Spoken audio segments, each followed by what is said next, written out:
super duper late. All right, let's wait for the notifications here. Let's wait for the notifications, man. I know. No, let's get a couple of minutes of that. I'm gonna leave the intro off. You know. All right. Man, we did live at the same time as Renata. Renata live too. Who was Renata? From Nexa. Loan officer. Yeah, so everybody bit off. Everybody got podcasts nowadays, man. You know what I'm saying? Everybody got podcasts nowadays. All right, so let's go ahead and start it off, man. With the introductions. I got a few clips to go through. This time. So start off with CJ. I got you queued up. Well, let me go ahead and get me out of the way. And then that way I'll just have everything online. All right, so my name is Brandon B. Dixon, NMLS 1541210. It's still, to this day, at being that loan also on all social media. I did change a couple of things up for 2024. The YouTube is still the same. Go to at being that loan officer for the YouTube. This year, be on the lookout for even more behind the sauce. We're gonna have more of the house tours. I see you seen my boys bit that up now. I'm looking at some of these realtors, man. They such and such house home tour, such and such home. Man, come on, can we live? Can we live? So everybody got house tours now. I see. All right, cool. So we're gonna have to do it a little bit bigger and better. So be on the lookout for 2024. We got house tours. Man, I know you ain't in the garage, man. It's 17 degrees outside, man. That's what they made heaters for. You know what I'm saying? You got the space heat. You got the space heaters, man. They heat this thing up in here. I ain't even worried about it. Look, I'm short sleeve in here. Yeah, man. All right, so from now on, www.applywithb, we're gonna keep it streamlined.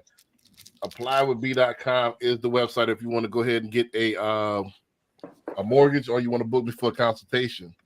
If you want to book me for a consultation to list your home, for a buyer's rep, or you want to invest, go to www.brandonbdixon.com. So boom, it's mortgage side, apply with B, real estate side, Brandon B. Dixon. Real simple, real streamlined.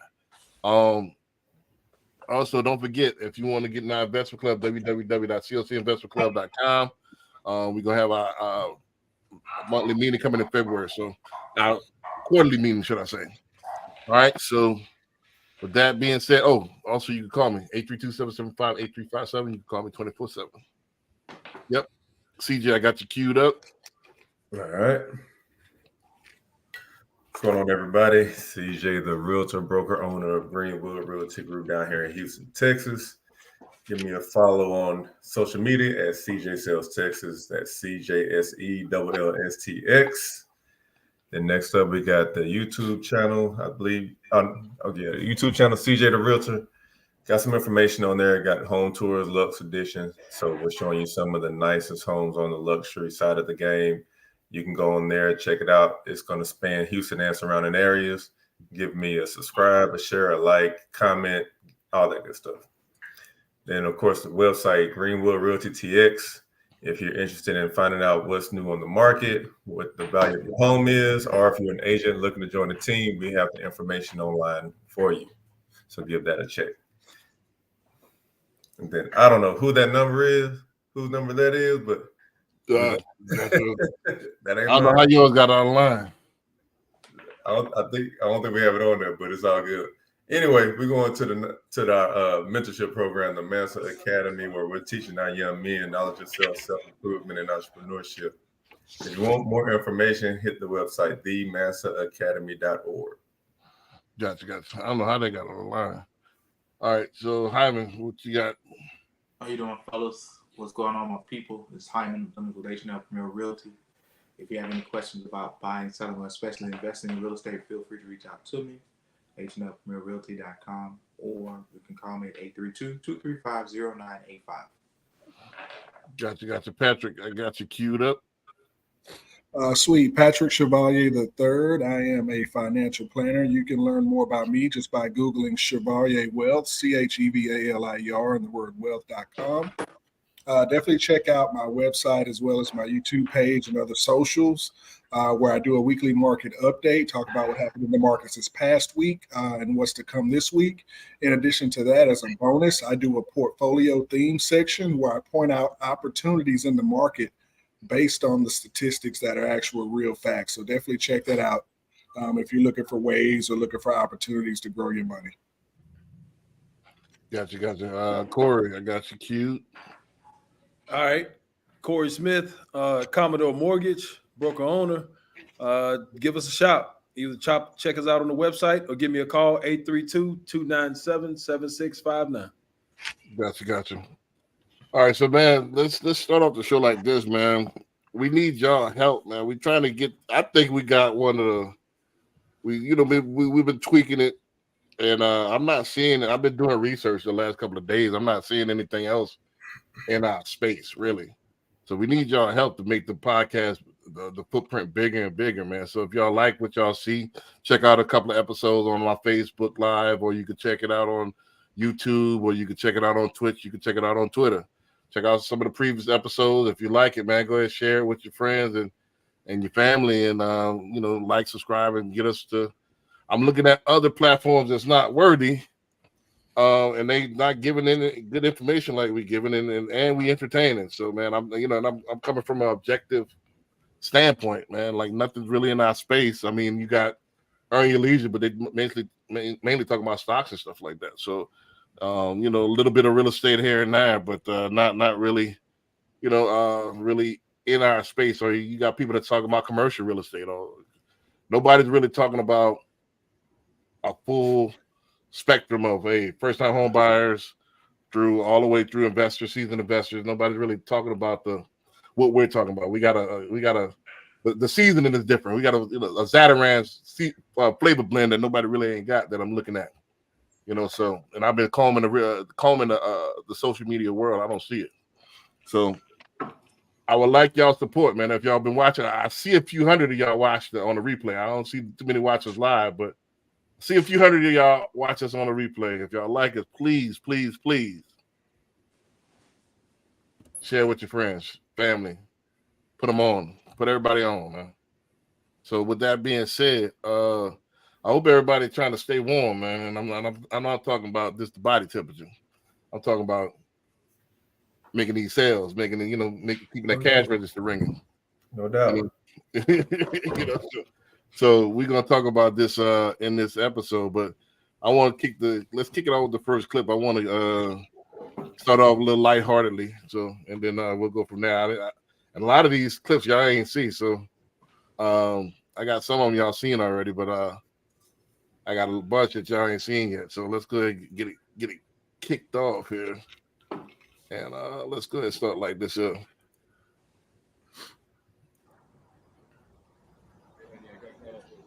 I'll see you right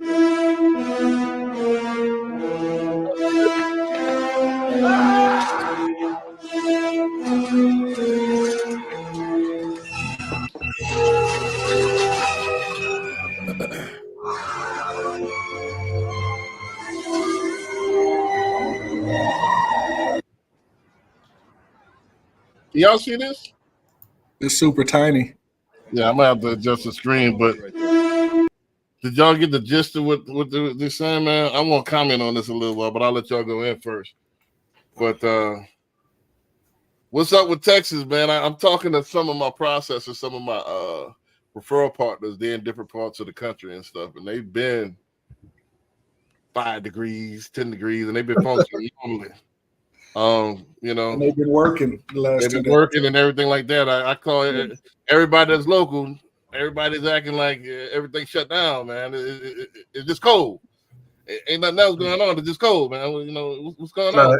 No, it ain't just cold though, bro. So you in the part of the South that really don't get cold, and then when it gets cold, they don't have the equipment or resources to de-ice bridges and overpasses and things like that. So when you got below freezing temperatures, you're gonna have ice. A lot of people don't know how to drive on ice here either. Right. So when you don't have salt or anything to put on the roads, then you got unexperienced drivers. That's just gonna be just go and call the paramedics to post up on the shoulder. Look, Houston drivers is bad enough without ICE. You Right. add ICE to the equation, you know what I'm saying? That just heightens the accidents, heightens the Right. traffic, heightens the risk. So that's why people should be staying at home. But I mean, at the end of the day, people are looking for a reason not to go to work, is what I truly believe. Hey, You know what I'm And saying? this is Look, the thing, too. this is a good reason. The dog ate my homework type situation. Right. but and even if you think about it, you like back in the day when they were like selling cars in different parts of the country. Down south, they'll sell you a car with air conditioning, but a lot of them didn't have heat. But then on the up north, they'll have heat but no AC. So it's like it's all in region. It's all in the part of the country you're in. Let me ask you this: with our tax dollars, why they didn't think of this infrastructure? Why we don't have like something where we throw salt or something, or throw sawdust or something on the road when they know Where they gonna store it? It ain't nowhere. Houston already out of space, bro. Where they gonna put this? Look, You gotta there's have like there- tons and tons of it sitting in a mound. Because I used to live in the Midwest, bro. I didn't even know what a salt mound was until I saw it. I was like, man, what is it? It's like this is where we house the salt when the winter comes, so we can spread it out. I was like, we don't have that down here. right. there's a lot It ain't of nowhere there's a lot of major issues in Houston, Texas, the world, whatever the case may be. Bad ice weather, you know what I'm saying, that comes 2 or 3 days out of the year, I don't think is at the top of the list to try to fix. No, Right. facts. Well, and that's every couple of years. So Right. Yeah, Facts. I just, so. But my thing is, everybody, like you said, everybody is like a day off, man, like an unofficial day off. You know, and like, man, I'm working. I don't know about y'all. That's why I stay warm. Yep. You know what I mean? I'm cooking. It's like know? even like with tragedy comes opportunity. Everybody's stuck in the house. There's a Right. good time. There's a good time to reach out to past clients. Hey, y'all good? Because some people power went out. Right. Right. You know, exactly. I did some work on Monday because I knew it was going to be a holiday and a lot of folks would not be at their day jobs. Right. Yeah. And so typically when that's the case, I make myself available for a few hours just because I know everyone around me is not working. Yeah, you can call somebody now and they'll pick up because they're not at work. Right. Right. But that was for the MLK holiday. That's typically the process if it's an extra day like that for me. Right. That's how I earn the living. I do stuff that nobody else wants to do, and I work when nobody else is working. I picked up a $365,000 deal because I answered during the Texans game. Everybody else wouldn't answer. I answered. And like, all right, well, you get the deal. You know, I need a pre-qual for such and such, such and such. You go to client, give me information, y'all swap information. I'm about to. The agent had seats to the game. Hey, I'm about to walk in the NRG. So hey, he go to client. I'm gonna text you his information, but you need a pre-qual. We about to go on the contract. We about to put offer on this property like right now. As soon as I get back from the game. All right, cool. I'm working. That's because you a Saints fan, B. You know what I'm saying? You don't care about the Texans. Yeah, I'm still gonna work, man. It's true. That is true. I got we will see. I got a couple more clips about this. I got a couple more That's because clips. the Saints were on vacation, huh? Yeah. Right. In fact, you might make me All shuffle. fiction. Hold on, let me shuffle these around. I was gonna do this other one, but let me do this one next. Shoot, my Eagles sitting down with y'all now. Yeah, y'all see with the Texans, y'all see it. Well, let me do this one first. There you go. Yeah. I should have worn my Texas hat. Right, let me do this next one since I got a cue, but it's all on the theme of staying warm. Now let me do this other one since you said that. Let me see if I got a cue. And then shout out to Coach D'Amico Ryan. He's from the crib. He's Alabama right there. Where you from? That's where you from? Mm-hmm. Come on now. That's if hold on, let me see. I might have got out of my queue, man. Hey, CJ, he might have got that Texas job a little bit too early. Wait till Sabian leave, you know what I'm saying? He would have been right up in there, huh? Oh, probably. And probably getting paid more. Yeah. Facts. With less headache. Right. No, he definitely would get paid more. All right, let me do this one first, and I'm gonna find this other one. But it goes to I'm gonna find that clip about we watching these. Let's talk about this first. Let's talk about this. Don't worry, Eagle. We don't care about the Tide. Yeah, let me go ahead and do this one, man. What y'all think about this one right here, man?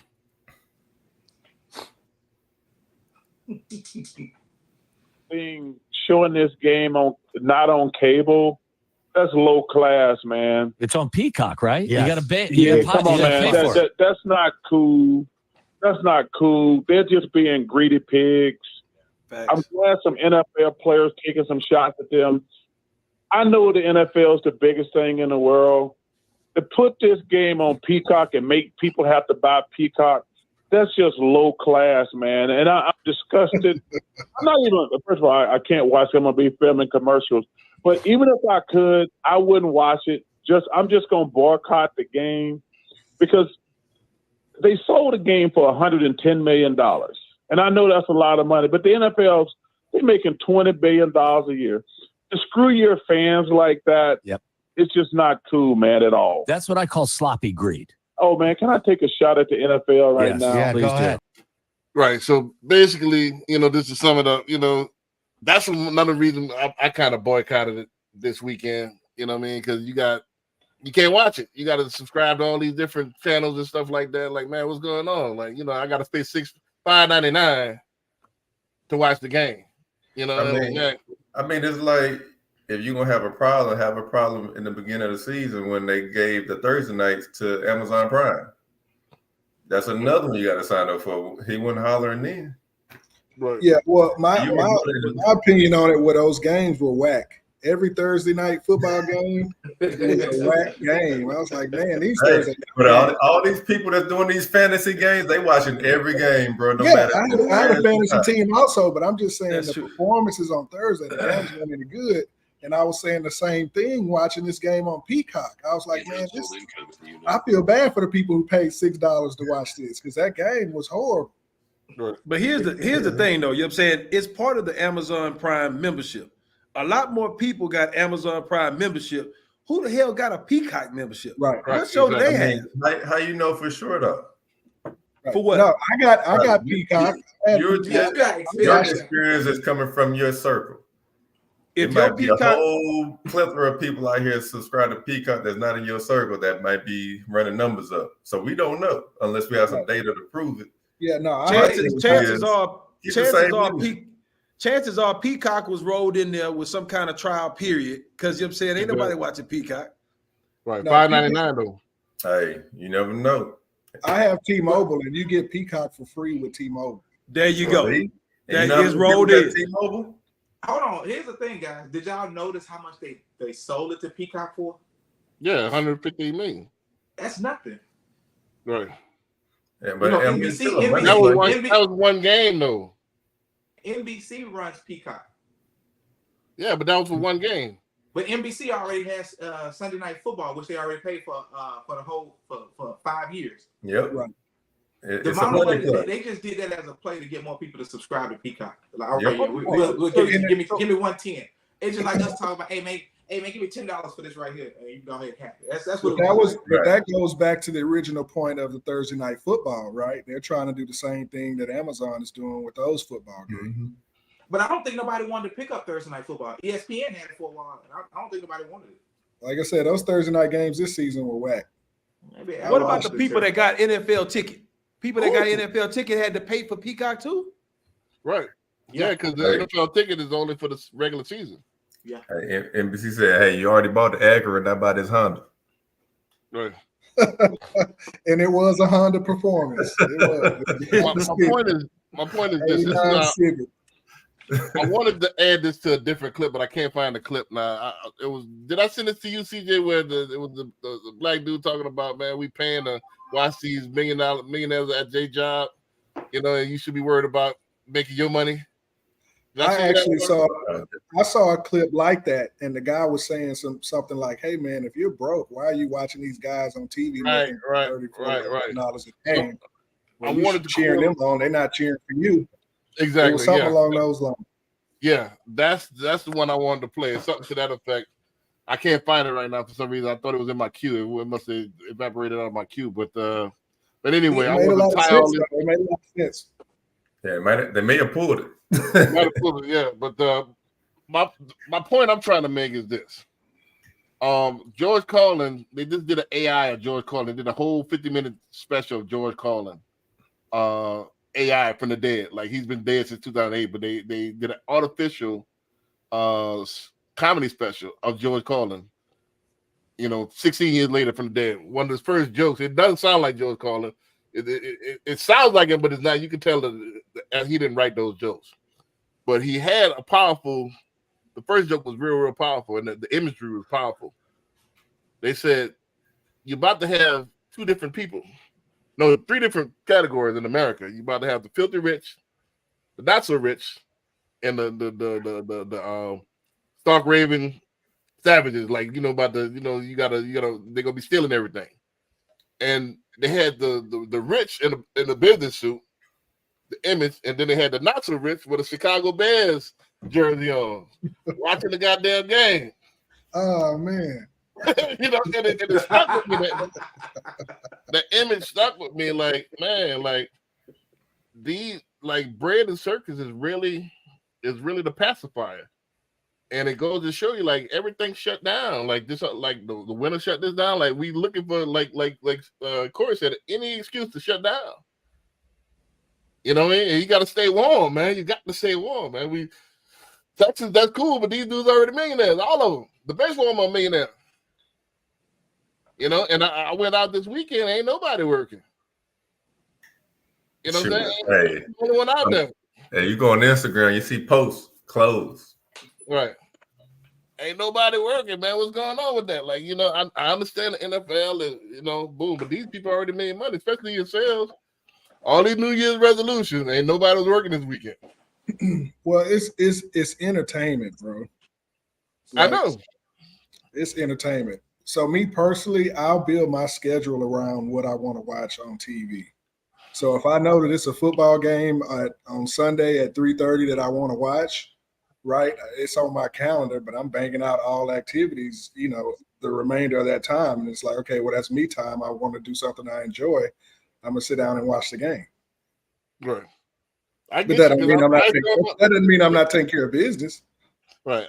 I get you. I mean, but I want this to be a more of a self smell test of anything, because there's nothing more that I want to see than besides Star Trek is Drew Brees doing a touchdown pass. You gotta watch some highlights from the. Yeah, I gotta watch highlights now. You're gonna have to watch the 30 for 30 because that's right. You're gonna see that. But I can't say the same about Derek Carr, but I hope we draft the quarterback. But anyway, but I get it. I enjoy the Saints myself, but I gotta really check myself until I'm able to own the Saints. I can't put that priority. They could wait. You know what I mean? They definitely could wait. You know what I mean? Because even that's prime hours. That's where everybody else stopping. I got to keep going. Right. You know what I'm saying? So, and then I'll let y'all comment on while I'm looking for this last clip. I'm gonna watch the text. I had a couple clients on the squad, so I got to show the love. Well, no, I understand what you're saying, Brandon. One thing that I've done to kind of shift my perspective on that idea is that I won't work for a certain amount of time. I'll work until I get the results that I need or that were my goal. And when I made the switch to start thinking about it like that, instead of saying, hey, I'll spend 2 hours doing this, 3 hours doing that, 4 hours doing this, to say, hey, no, I'm going to do this activity until this happens. I'm going to do that activity until that happens. I'm going to do this activity until this happens. You end up putting way more time in the business, but then you also get the results that you want, that are your goals. And so that's what kind of helped me,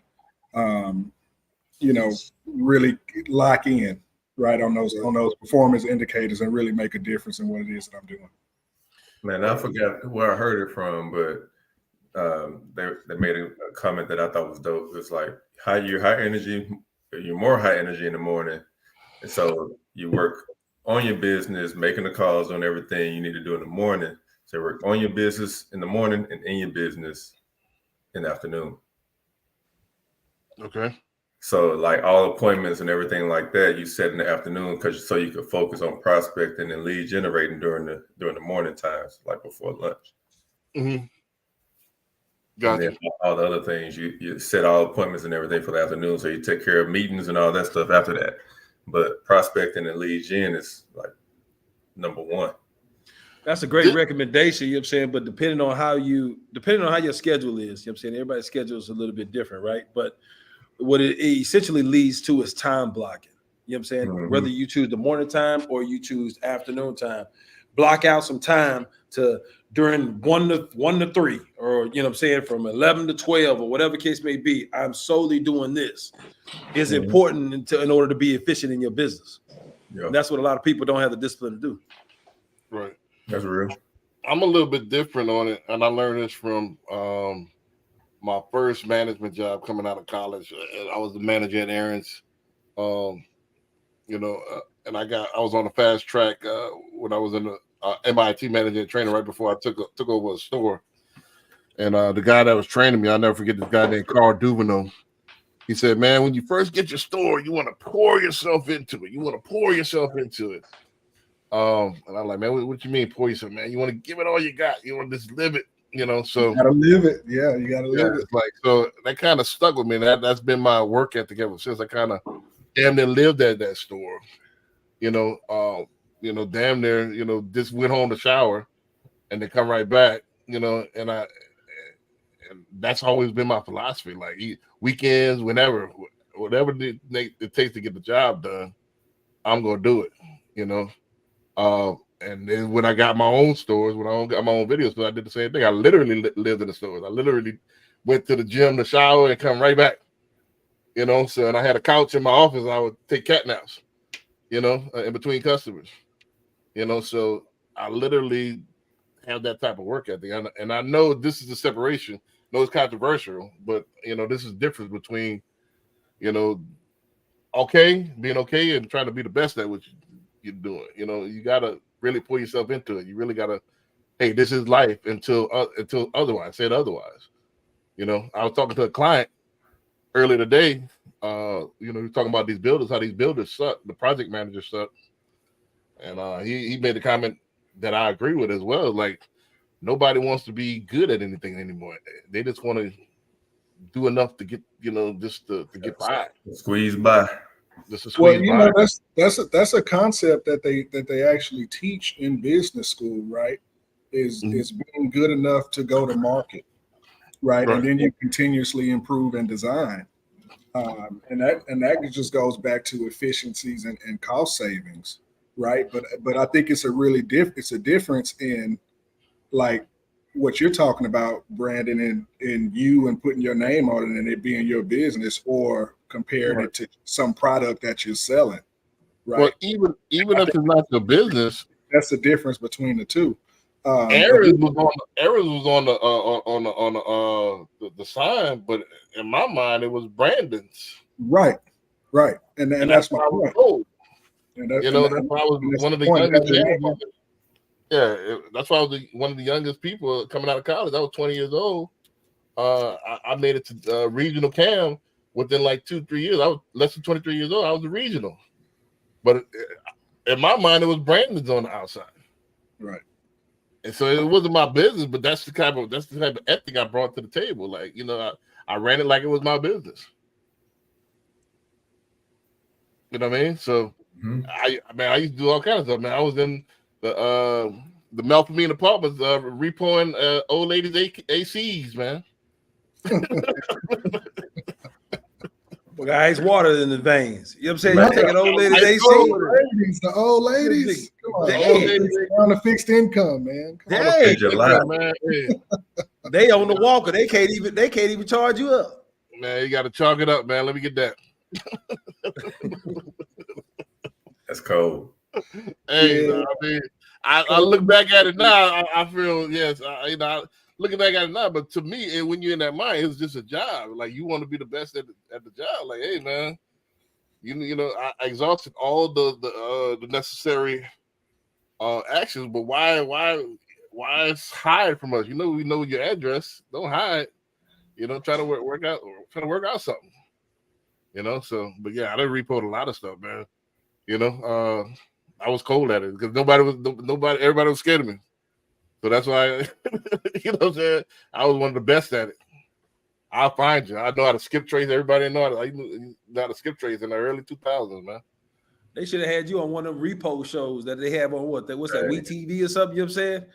Right. I would have watched that every time. Right. B was the first spam caller. I got to see this. I was cold at that, man. I was cold. I used to teach. I pretty much, they used to steal all my ideas, man. Like I pretty much rewrote the policy manual. They took all my ideas and kind of put it in and didn't pay me. I'll talk another time about corporate. Like corporate, they are the stealers, man. That's what I was gonna say. That's corporate America. They steal, itself, right? And then don't want to pay you. And you don't get paid. And don't get paid. Like, man, come on, like, you know, feed the horse. Yeah, feed the horse, man. I got a few of those stories. Yeah, like, man, yeah, I could talk all day about that, man. Like, man, they try to play you like you got a flower pot right here. You know, all right. So we're gonna have a symposium. We're gonna have, and you know, everybody got to attend. And you know, I want y'all to give all your ideas. You know, and, they trade Thomas Edison's you. Yeah, like I need to pay for my ideas. You know, so you think they're gonna pay you until you learn, and then after that, yeah, they won't pay you, man, at all. Keep it under your hat after that. Let's go to this next one. Like, let's start getting to some of the meat of the accounts. I just wanted to go dip into that about scheduling and priorities. But let's get into this. This kind of leads to that, but let's get into this right here. This is gonna be the controversial clip. I know Patrick, you ain't gonna like this one. I know you don't like this type of stuff. Man, he gonna make me log on. You don't like this type of stuff right here, man. You know I'm sensitive, man. Starting off at the bottom of our ranking, in the 10th position, we find African Americans with a median income of $35,000. Moving up to the 9th spot, Hispanic Americans have a median household income of $43,000. Continuing to the 8th position, Nepali Americans follow with a median income of $43,500. For reference, the average American come with a median household income of $56,200. Climbing up to the 7th position, Korean Americans have a median income of $59,200. Now let's focus on the 6th position, where white Americans have a median household income of $59,900. Advancing to the 5th position, Pakistani Americans secure a place in our ranking with a median income of $66,200. Stepping into the 4th position, Chinese Americans have a median income of $69,100. Moving up to the 3rd position, Japanese Americans come in with a median income of $72,300. Following closely in the 2nd position, Taiwanese Americans have a median income of $82,500. Finally, at the top of our ranking, claiming the 1st position, Indian Americans lead with a remarkable median household income of $105,000. Truly impressive. Median household. All right, so yeah, man. Let's go ahead and shake up the cage right fast, man. We had to, you know. First off, it ain't no shade. You know what I'm saying? I had no idea it was a class, Nepali Americans. No, right. What are those, Alaska? No idea. Right. Alaska. Right. Nepali. I had no idea. Right. No idea. Right. Like killing, and if you notice, the top spots are from places where cultures really don't allow their kids to like decide what they're gonna do with their lives. Korea, China, and Pakistan. Yes. They're like, hey, this is what we do. This is what you're doing. Right. I was thinking those cultures, they really take that education very, very seriously, right? True. Mm-hmm. And that's what I was thinking going through those top, those last few. I was like, those are the people who are really stern and firm on their kids about education. Yeah, like you notice, like we got a real large Asian and West Asian population here in Houston too. Even though Hispanics are the majority, they got numbers. Right.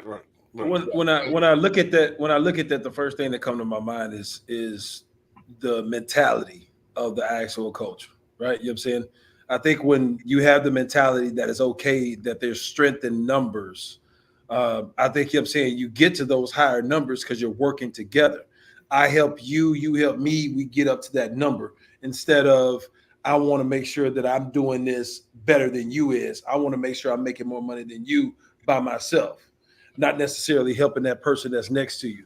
So when I look at it, you know what I'm saying, I'm thinking about all the businesses that they have. You know what I'm saying? When it comes to motels, they purchase a motel or a hotel, and everybody in the family stays within that motel or hotel, and everybody contributes. Everybody does something, and then they're able to save money and expand from there. I think there's certain cultures, you know what I'm saying, and especially ours, where, you know what I'm saying, you're not necessarily able to do that. You can't stay in a house with multiple families, let alone a motel or hotel. So that's just kind of what I think about. We don't want to. Right. You can, but you're saying we don't want to. So when it comes to something like that, when I watch a video like that, I'm thinking solely it's just mentality. Mentality plays a big factor in that. What's the deal with the Indians being at the top with 100,000? Is that because the government finally reimbursed them all their land and money that we've taken? No, they talking about dot, not feather. Who? Talking about dot, not feather. Oh, Indian? Yeah. From India. Right. Yeah. I think that right. You can't leave out the institutional suppression of wages of certain groups as well, right? You can't leave that out. Right. Yeah, and I think that's where it's a testament to where we need to go instead of from an employee mindset to entrepreneurial. But no, that's employees. That's all. That's the all highest employees. Yeah, that's all. That's household wages. Right. You know, and But my thing. if you think though, a lot of those other folks in the top list are very higher ups in the medical field too. Well, that's my take. You know, because I do have a lot of Southeast Asian and Asian with Indian and Pakistani community that I do loans for. You know, because they like, you know, I'm straight up no nonsense. They like that, and they negotiate a lot. So they have a traditional. There's so many facets, but let's start with this. First of all, like you said, they harp on education. They're in the medical field. They're in the tech field. It's the fields that they go in: science, technology, engineering, math. Right. They don't get workless degrees. They don't get sociology degrees. They don't get, you know, mass comm degrees. So if they don't, you know, they get degrees that is going to be higher earning and wages. You know, we on the other hand focus on more entertainment. Hey, I'm a rapper. Hey, you know, I'm a singer. I'm a dancer. We're creative, and we hope and wish that, you know, people support us. You know, we're cooks, we're bakers, stuff like that. We get into that and try to hope, and then we'll work this, you know, and like I said earlier, this kind of connects. We'll work these jobs that we don't care about. They care, you know, they really care about their profession. When you really talk to them, because I got a lot of brothers that's Pakistani, they really care about their profession. They don't get into anything that they're not passionate about. You know, so we work these jobs like why. I'm looking at somebody today that messed my order up. Like, I don't know. Like, all right, well, what do I do? You messed my order up. Well, call the 1-800 number. All right, not what? What I do then? What I tell them? I don't know. Why are you working here? You don't know nothing. Why are you a shift leader?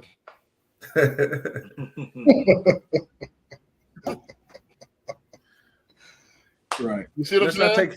Let's not take away from the fact of the lifestyle that some of these cultures like to live, right? You know what I'm saying? So when you talk about these different industries, and you talk about just the lifestyle that they live, for the car that they drive, the house that they have, is not necessarily as flashy of a lifestyle as some of the other cultures. Well, that too. I would say the second thing, the biggest thing, is they're communal. You touched on it earlier. How many have we had where even Chris and I, where, you know, the father purchasing for the daughter, or the sister purchasing for the sister to help them out, brother-in-law, sister-in-law, they're helping each other out. You know, that's part of the thing as well. They want to see each other come up as a family last name. It's more communal. That's what we talking about the episodes before that we lost that communal. Our thing is to be accepted in other cultures. They don't care. They don't give a damn about, hey, this is our culture. We don't give a damn if you don't like our culture. This is why we rock it. You know, we don't. They're not trying to be accepted by everybody else. You know, so and they spend money with each other. So that's the third thing I'll say. We talked about this last week. They rotate that dollar. You know, so that's the big part. You know, and like I said, they as far as when they do get these tech companies, they hire other Have their own. you know, so that's another thing. You know, so like I said, a lot of people I have a lot of investors in California. If you look at my board, a lot of them names you can't pronounce. You know, they in the tech, they learn tech. My editor is Indian. He's straight from India. He's in India. You know, they learn these jobs, they get them, they do a good job, and they're not taxing. Right. That's another thing. They have pride in their job, and they're not outrageously priced. You know, we make one hit, all right, boom, all right, man, my price is going up, astronomical. Like, man, you gotta, you know, it's priorities, man. It's definitely, I would say, doable, because think about it. They were just colonized. They were colonized what in the 1900s, in the early 1900s, right? Wasn't India just colonized in the 1900s? I fell asleep in history, so I couldn't tell you. Not just colonized, but colonized until like just recently, right, or through. But you got to understand too, India is an emerging market in the world. Right. And it's a huge center for tech. It's over 1 billion people in that country as well. So they got a lot of good things going for them. Yeah, they got the cheapest call center in the world. Right. But I thought the list was W-2 employees. Isn't that what you said? Yeah, this is like employee, but most of them make a lot of money. They in the real estate. They got these big tech jobs. They have most of them in tech, or they in the medical field. So when that list came out, I thought the numbers were low, personally. What, right? 100,000? 35,000, and then it went up to 37, and it went up to 43. Nah, that's about right. That's you know about what right. I mean? I thought those numbers were low. That's but a female. I think it's a generational thing as well. Because when I became an adult and I found out how much my parents were making, I was disappointed, and I didn't go without nothing. But I was disappointed. I just thought they made way more money than they did. Right. Right. Well, they made it stretch a lot more. Right. You know what I'm saying? They made it stretch a lot more. There was different generation, different mindset. Well, no, I just think it's I think it's different opportunities. Because you know what I'm saying, at that point, you know what I'm saying, loyalty was a little bit more valuable than it is now, right? You know what I'm saying? And even now they talk about how you have to jump jobs every few years or bid companies against each other in order to get your worth. You know what I'm saying? And that just wasn't a mindset for the older generation. Right. It wasn't the case. I think it started you're from exactly right. I think of my dad, and he worked for a union. And he was saying that he chose that union job for 30 years because he knew that nothing could affect his job as long as he took care of his business, because he said there was a lot of BS in the world going on, you know, and he had a family to raise. And it makes sense, you know. And to their point, they didn't have as many opportunities back then as we do now. Right. So, you know what I'm saying? When you have a solid job and you have a family to take care of, you just got to make sure you put bread and food on the table. So, you know what I'm saying? I'm not going to rock the ship if the ship ain't rocking itself. So I'm going to stay here, you know what I'm saying, and milk this for all it's worth. And that doesn't necessarily equate to you getting paid what you're worth, unfortunately. I don't know, bro. I don't know. I think they just run on a different gear than we do. Again, I give you a couple of stories. Just at Gallery Furniture. I ain't gonna name no names because they might be watching. Their friends on Facebook, they might be watching this. but I've trained a couple that's like fresh in the United States. I give you like this is a good story. I give you Roger. Roger might be watching this, but Roger was religiously persecuted from Turkey. So because he was Christian. All right, he was, and there's not a lot of Christians in Turkey. So he got, he fled to the United States, got a visa, and he didn't speak. He spoke very, very, very little English when I was training him. In fact, he was writing from right to left. When I was looking at him take his notes, he was writing from right to left. I'm like, bro, you understand any of this stuff? I didn't understand him. He didn't understand me, but we was getting through it. So, but he within 2 to 3 months, he's speaking perfect English. And he became one of the top salesmen at Gallery Furniture. But he was hustling. He'll take all the Middle Eastern customers because he spoke like Urdu and all the other stuff. Arabic, boom, boom, boom. He'll take them and he'll try to help some of the other customers too. Boom, he'll take them, at least give them to me. Well, I speak English, boom. And he get half the commission, boom. So he learned the system real quickly. It's that hunger. I don't know if you've seen, like, man, I think we was pampered and spoiled. Like, I think my generation X, the first, like, latchkey kids, where we were kind of spoiled and they just out competing us. They just have a hustle that is astronomical. Like, we don't take this serious like they take it serious. And I think when you about to get killed for your, you about to get killed for your religion, that puts stuff into perspective. I think we never had where you could be homeless or you could be you running for no bombs or nothing like that. That put a different perspective in your head. That this ain't for play. So I think I'm watching them. They got a whole nother gear about them. This for real. Like, we play around. Oh man, I can't make my Mustang payment. They're gonna have to come get it. You know what I'm saying? As opposed to I gotta send this money home for my children to eat. Right. And not they're gonna starve to death. It's a different type of, you know what I'm saying? It's a different type of hustle. It is. It's a different type of mindset too. It almost goes to the saying where they talk about you don't appreciate good until you've been through bad, right? Exactly. So I think for a lot of people, they haven't been through bad. So they don't necessarily they appreciate good. They underappreciate it, which is part of the mindset why they are where they are. Right. They ain't never had the you know what I'm saying, wipe with that newspaper, wrestle that newspaper, you know what I'm saying? Wrestle that thing out. You know what I'm saying? Tear part of that newspaper on, man. We always had Charmin and wet ones. Yeah.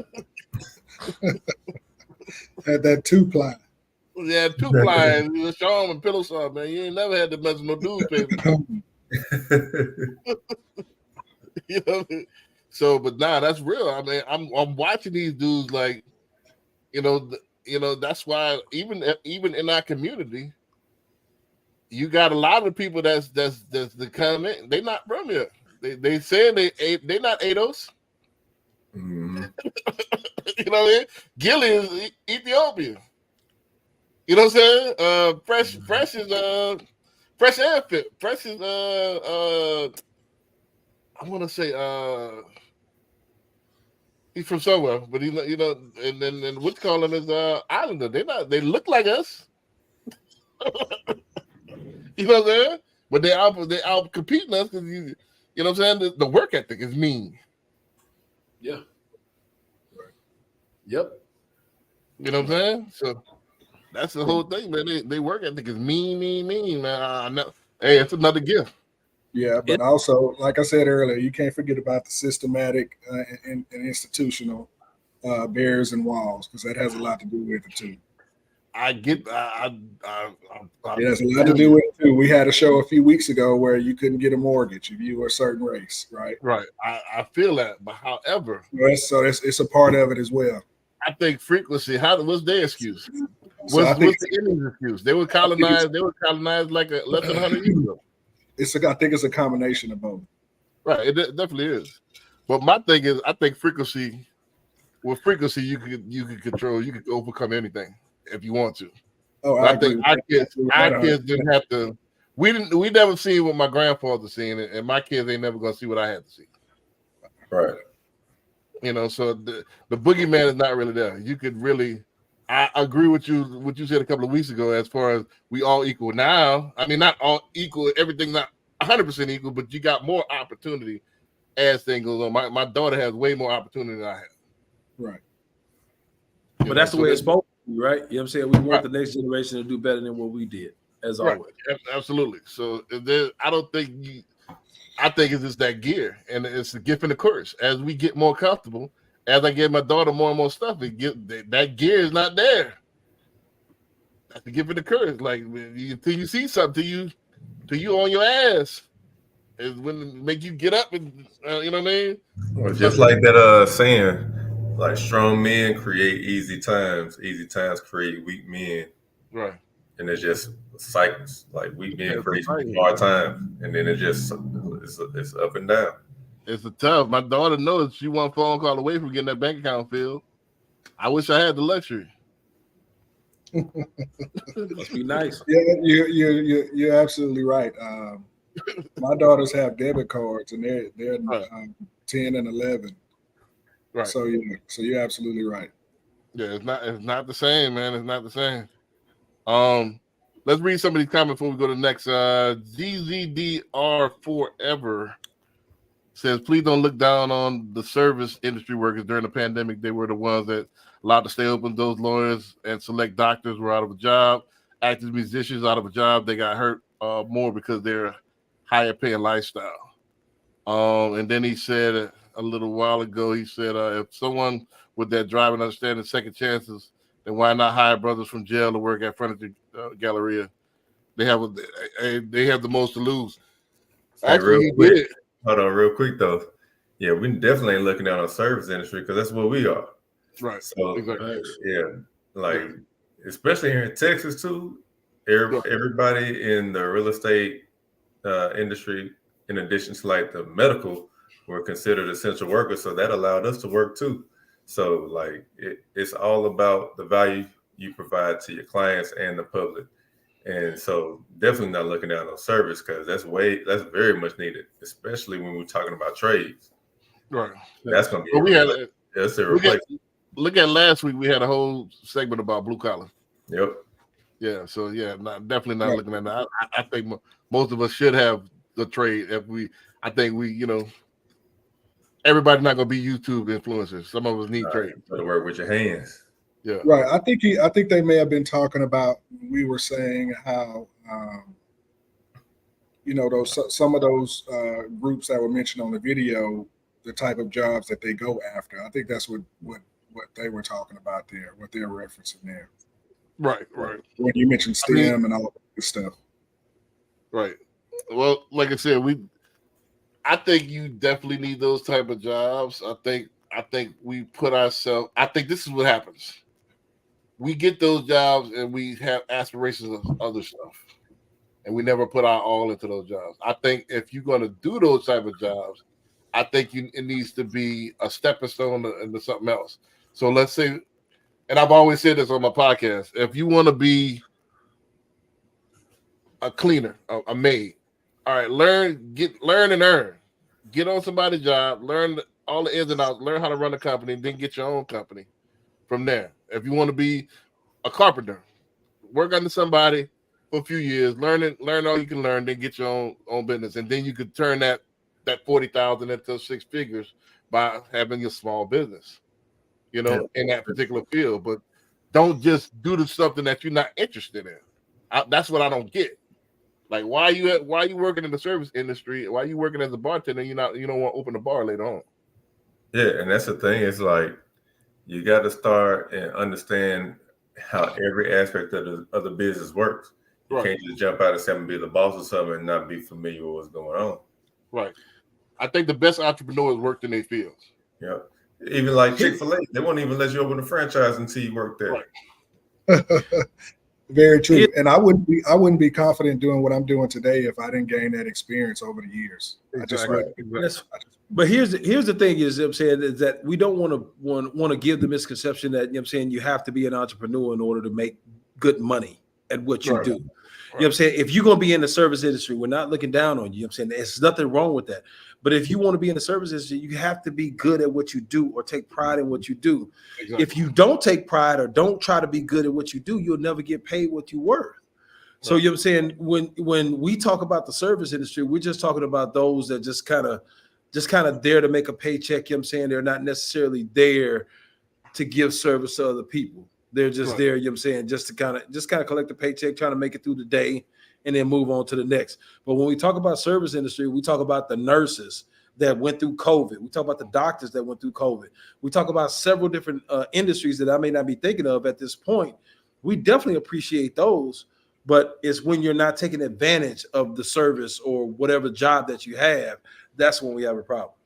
Right. And it ties into what I was talking about last week too. With all those companies that are just foregoing the bachelor requirement of having a 4-year college education and taking experience and certifications. It's like you got to get in there and find out what's going on. You have to get that experience. Experience is the best teacher. Right. You can learn all you want to out of a book, but until you put in a situation, Right. you really won't know. Right. And just to answer the last question, yeah, he does hire a lot of people straight out of jail. He does give them a second chance. And those, sometimes it works out, sometimes it doesn't. But sometimes when it works out really well. One of the best salesmen that I would say one of the top 3 salesmen was a guy named Boxer Greg, man. He's one of my friends, so he might be watching this program. So for Boxer Greg, man, he was a boxer, actually a Golden Gloves boxer. But he did some time in the 80s and got into that, the drug epidemic. But he did some time, served the time, and he learned sales. And he became a service manager. He was probably has one of the best presentations I've ever seen. And he's one of the probably, cut up, a little bit more cut up than me. He's a little bit older than me. Bald head, but looked like Baby Boy. Was Henry? I mean, was Herman? Was Baby Boy? What's the dad who played Baby? What's the dude? Ben Rain. Ben Rain. He looked like Ben Rains. So big dude like Ben Rain, big swole dude, Big Rain. He would sell the most high-end posh customers you could think of. He smiled. He was very complimentary. He was cold. I used to be hard, like, man, I ain't smiling or nothing, man. Watch, I could talk somebody down, blah, blah, blah. Like, man, B, you smile, you know what I'm saying? You do this, man. Your sales don't go up. I'm telling you, you got to compliment the customer. They wear the Rolex. They want you to see the Rolex, B. You know what I'm saying? So I started. They wear the Rolex so you can talk about it, man. Talk about the Rolex, B. I started talking about the Rolex, man, and sales just poof. Shut up, man. The dude was cold, bro. But he was an ex-con, but shit, he took it serious, man, because it was his only chance. He was making $250,000 a year in sales. That's the thing I think, you know what I'm saying, when B bring up the example of talking about Vin Rames, you know what I'm saying, I think that's a perfect example when you talk about somebody that came out of jail. Somebody that came out of jail, they ain't necessarily looking for a handout, right? You know what I'm saying? Vin Rames started a landscape business that he was able to provide a life for himself. So sometimes, you know what I'm saying, when a lane is not provided for you, you got to provide your own lane. Make that joint. Yeah, you got to make your own lane, you know what I'm saying, and rock and roll. And then it goes back to, you know what I'm saying, if you get out of jail, you know what I'm saying, you're not necessarily looking for a job, you know what I'm saying, you're looking to learn a skill. There's several different industries, you know what I'm saying. The most cats that I know that ex-cons, you know what I'm saying, end up being truck drivers, you know what I'm saying. They go into the truck driving industry, you know what I'm saying, just because they learn a skill and then they're able to execute. But when doors are closing for you, you know what I'm saying, you got to figure out what doors are open or kick the goddamn door and make your own door. Yep. They expect you to go back in. Yes. Right. So, man, he got a brand new, put his kids through college, got one rental house in Third Ward, another brand new house that he had built in, what's after Pearland? What's right after Pearland? Rocheron. Yeah, one brand new nice house, pool and everything, decked out, got brand new trucks and all that stuff, man. He made a good living, man. It's just the hustle, man. You got to take this thing serious. If you take it serious, you could get cold at something and you can make a nice living. If you're the best of your field, you're gonna be able to make a nice living. I think we think the opposite. I think you want to get paid and then get cold. That ain't how it works. You know, you got to get cold, then you're gonna get paid. You know what I mean? And once you start creating a habit, even with small things, if you get that habit going, it's gonna stay the same once you get the bigger thing. Right, man. You got to have the skills to pay the bills, man. You know, a lot of this dude, hey, but this dude was serious, man. I need to have him online one of these days, man. This dude, so he lived, ate, everything sales. I'm talking about he was sick with it. Let's go to the next clip before it get too late. Let's do it. But you got to take it that serious, man.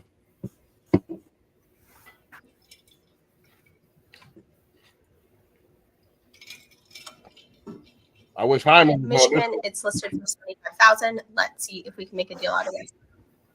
So it's listed for almost $75,000. I ran some comps in the area and I determined that the after repaired value, so the value of the property once it's finished being renovated, would be $196,000. The renovation costs I figured were about $45,000 based on the pictures and the information I have today. So now I'm trying to figure out what my max allowable offer is. So if you go through the formula, you know it's the ARV, which is $196,000. We're going to multiply that by 70%, and then we're going to subtract $45,000, which is our renovation costs. That's going to give us a max allowable offer of $92,200.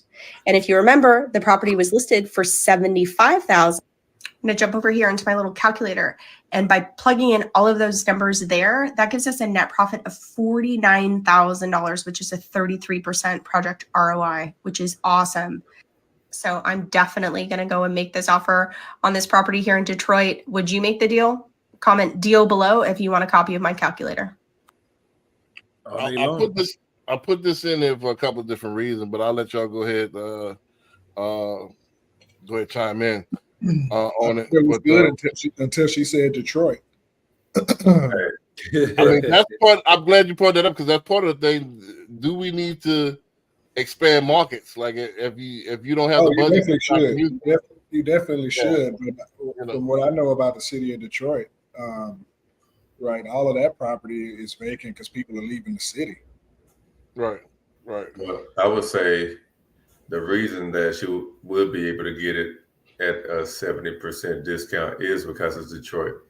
Those numbers are like old strategies, and it don't work in hot places like Houston. Correct. So So you'd be hard pressed to find a deal with that number. Detroit, hopefully, maybe even Chicago a little bit, but you're gonna have to go somewhere that ain't popping to get a 70%. Right. And that was my point. But people are leaving that city. If you're looking to do property, you should look to where people are actually going, right? Where the jobs are and things like that. If she doesn't want to sit on that house for months and months and months after she's repaired it. Yeah, it is, man. I don't expect you 70% off the deal either. Well, her formula was you add the ARV, then you times 70, and if it's underneath the list price, then it's a good deal. No, basically what she's saying is whatever the ARV is, you want to get the house for 70% of that. Mm-hmm. Minus repairs. So whatever the estimated repairs are, you want to get it minus that. That strategy has been around for a long time, and it don't work here. Gotcha. So you saying the margins ain't all? And competition. That's not the market, it's competition. Now look, Yip said it's not to say that you can't get a deal like that. If you're going directly to a seller, there's a very strong possibility that you may be able to get a deal like that. But if you're dealing with wholesalers, you're dealing with property on the MLS, you're dealing with some of these wholesale companies or something like that, you'll be hard pressed to find a deal like that anymore. Finding that is really like needle in a haystack. I'm gonna just keep it funky with everybody looking interested in Houston. That's a needle in a haystack play. In Houston or a hot city, don't expect to get it. If you get it, you super won. You came up for real because finding that with the type of competition and everything going on in a big city, hot city rather, is very, very tough. So, but that's why I put this on there. Is it a good strategy to maybe look at other cities. It I depends. think. If you- I definitely think so. I definitely think so. And I'll let you two other experts chime in because it's not my forte. But I've heard that so many times over the years from clients and interaction with other professional colleagues is that, you know, if you want to make money, you have to look outside your immediate area and region because there's opportunity all over the place. You just got to go find it. Right. And the mistake that a lot of people do is that they will only focus on the area that's immediately around them. So, yeah, you have to cast a wide net. Right. And you'll catch some opportunity. Right. And So that's why my thing- yeah, go ahead. My thing is, you know what I'm saying, is that you want to start in your backyard, especially if you're starting off investing. Because you know what I'm saying, if you don't have boots on the ground in Detroit, people that you can trust, that deal could turn into a nightmare very quickly. Very quickly. So you know what I'm saying, unless you plan on flying up there on a consistent basis or flying to wherever you're trying to do a deal to babysit that deal and make sure that everything is going right, then you know what I'm saying, it could very well cost you a whole bunch of money. It seems like a great deal on the outside, but you know what I'm saying, it end up costing you a lot more money on the backside. So unless you got family or some people that you can trust in that area to keep an eye on it, I definitely say you start in your backyard as you get experience and understand what you're looking for, the personalities that you're looking for to look after your projects, then you can expand to different markets.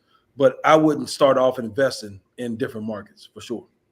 Right, and that's the point I was going to try to make. Is so you kind of hit the nail on the head as far as I was going with.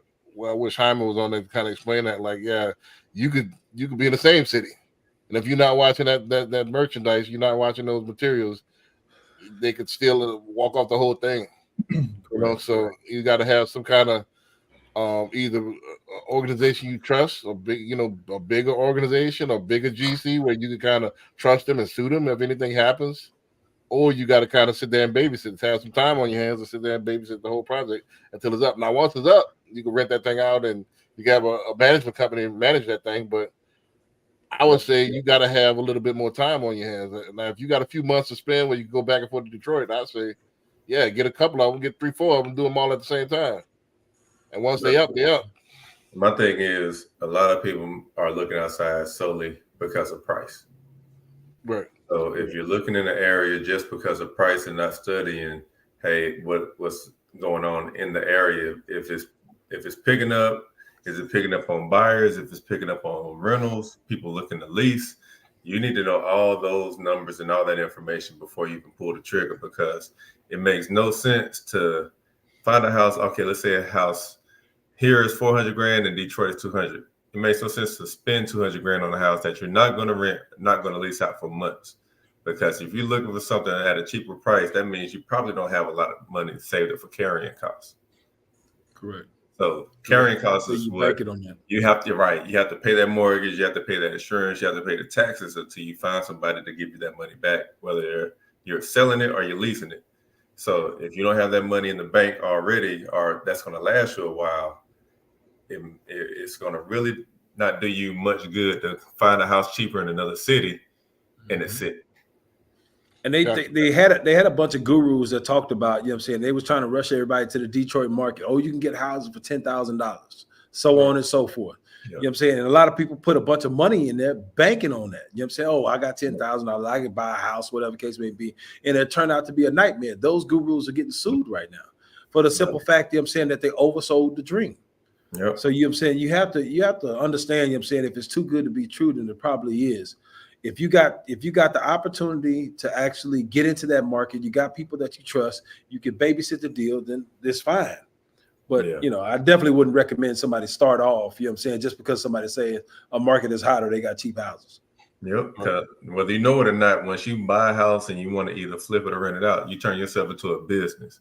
So if you're not doing the homework on what industries are pushing these cities, what's the future of these industries, what's going on currently, if you're not like up to what's going on, that's going to affect your bottom line, then you're in the wrong spot. You're way behind in what you need to be doing. All right, let me put it this way and then we can get 2 minutes on it. Okay, so if it wasn't Detroit, what if it was Memphis, Tennessee? Would that make a difference? Same difference. It all depends. Memphis, Tennessee is a growing place. There's work there. There's all kind of stuff there, and compared to a lot of other places in the country, Memphis is not top 10 though. right? Memphis is not top 10. So, and then what are you relying on? FedEx is like that's their headquarters. I don't know who else is there, but It's a lot. You can It's a lot of work and opportunity there. There's people. you can say Memphis. People aren't leaving. You can say Memphis, or you can say Boonfuck, Iowa, whatever the case may be. There's crooks everywhere. You know what I'm saying? There's crooks everywhere. So you know what I'm saying? Unless you got people that you can trust, you know what I'm saying? You rolling the dice. You might well go to Lake Charles. I understand you guys' point on that, but me as a financial planner, right? If I can get 33%, like in the video, in Memphis, Tennessee, compared to getting 10% in Houston, Texas, I'm gonna go to Tennessee and try to make that deal work. But this is the thing. Think about it too, Patrick. They got Tennessee got state income tax, so you gotta figure all that stuff out, bro. It Right. ain't just Then about the number. That 10% might be a real 10%, and you ain't considering all the laws when that person still have that load and take that 10%, make it 5% out there in Memphis. When that person steal all your material, you got to start over. Right. But I'm saying all things the same. You got 33% here, 33% there, wherever that is. Yeah, but you got 10% in your backyard, and 10% in your backyard. Is it worth your time and effort for that 10% in your backyard? If you have the infrastructure in place. If you don't have do yourself a favor going down to Lake Charles or Shreveport, you know what I'm saying? Don't bet on everything on black. You know what I'm saying? You got a chance of 100% return on your money. You know what I'm saying? Look, if you go gamble, you might well have control of the gamble. Right. Hey, let me turn your 5,000 into 500. Right. That's not sound for a financial advisor, because even in Houston, you have the element, because if it was just crunching numbers and there's no other elements, it'll be easy for everybody. There's elements that you can't get robbed and they won't do what they're supposed to do, and the elements of hiccups and made up hiccups. Right, but that's what I'm saying. Everything else the same. Everything else the same. What's the difference between your backyard and somewhere else? You can't just skip over that. That's huge. So if let's hypothetical, if I'm not a rookie and I've done 15, 20 houses like this in my backyard, and I see an opportunity in some other city, in some other state, and the numbers make sense, and I have a team that I trust. Okay. Are you going to pay for that team to go out there and live for 6 months to do that rental in Memphis? I'm saying I got a team here, I got a team there. Why not? It's a commercial play, you definitely can do it. That is, if you got a team there that you could trust, that all things the same. Yes. Now just calculate that profit and keeping them, putting them up for 6 months, and Airbnb, their food, clothing, shelter, or their per diems. You got to add that to your costs. But the question is, you know what I'm saying? The question is, how do you go to a market you've never been in and automatically have a team that you trust? That's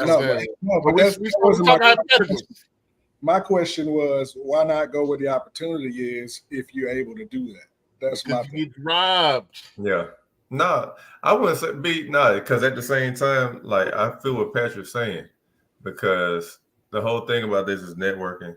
So you should have someone, at least they may not be in every city, but somebody that knows somebody.